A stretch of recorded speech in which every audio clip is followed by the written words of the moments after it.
အားလုံးပဲမင်္ဂလာပါကျွန်တော်ဒီကနေ့မှာတော့ကျွန်တော်Epson L3150ပေါ့နော်3150ကာလာမှန်တာကိုကျွန်တော်ဘယ်လိုပြင်ရှင်းရမလဲဆိုတော့ဒီကနေပြောပြပေးမယ်ကျွန်တော်ဆက်မပါဘင်းနဲ့ဒီကနေပြီးတော့ဘယ်လို cleaning လုပ်ရမလဲဆိုတော့ဒီကနေပြောပြပေးသွားမှာဖြစ်ပါတယ်ဒီတော့ကျွန်တော်တို့ကာလာတွေရဲ့ဟုတ်နော်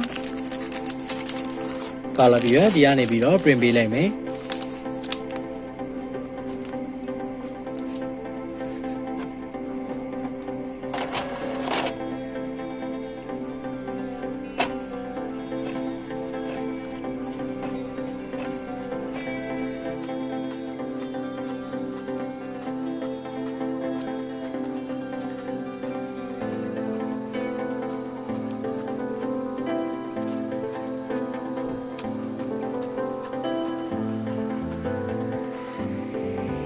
ဒီမှာဆိုရင်ကျွန်တော်အနက်နေနေရပေါ့နော်အနက်မှာအဆင်းနေပါနေတယ်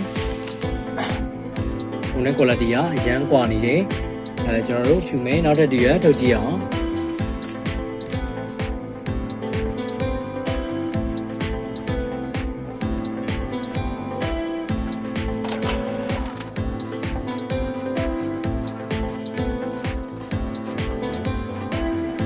ဒီမှာဆိုရင်ပူပြီးတိတာဝါတာကဒီမှာပေါ့နော်အနက်ဖြူမဲထုတ်တဲ့အချိန်မှာဒီမှာအဆင်းနေအများကြီးပါနေတယ်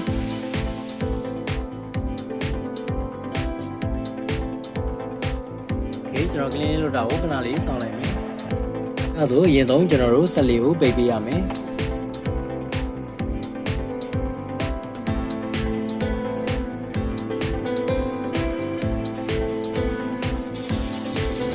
ဆက်ပိတ်သွားပြီဆိုရင်တော့ကျွန်တော်တို့ဒီမှာ power plug ရဲ့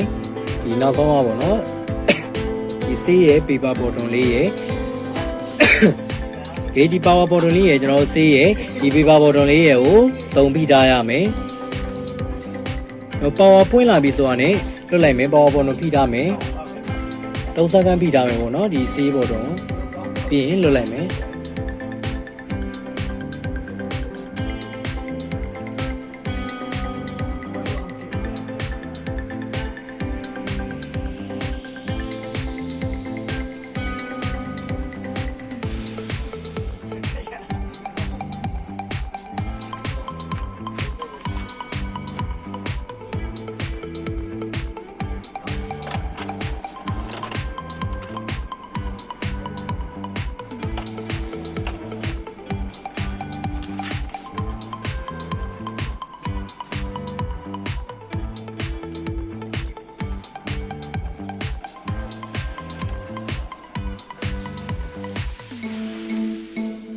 ဒီရွက်ထွက်လာပြီနော်โอเคဒီမှာဆိုရင်တော့နော်စေအားလုံးပြည့်သွားပါပြီဒီအားလုံးပဲဆင်ပေးကြပါသည်ကျွန်တော် channel ကိုတက်တယ်ဆိုရင်တော့ like and subscribe လေးနဲ့အားပေးခဲ့ကြပါခင်ဗျာအားလုံးကိုကျေးဇူးတင်ပါတယ်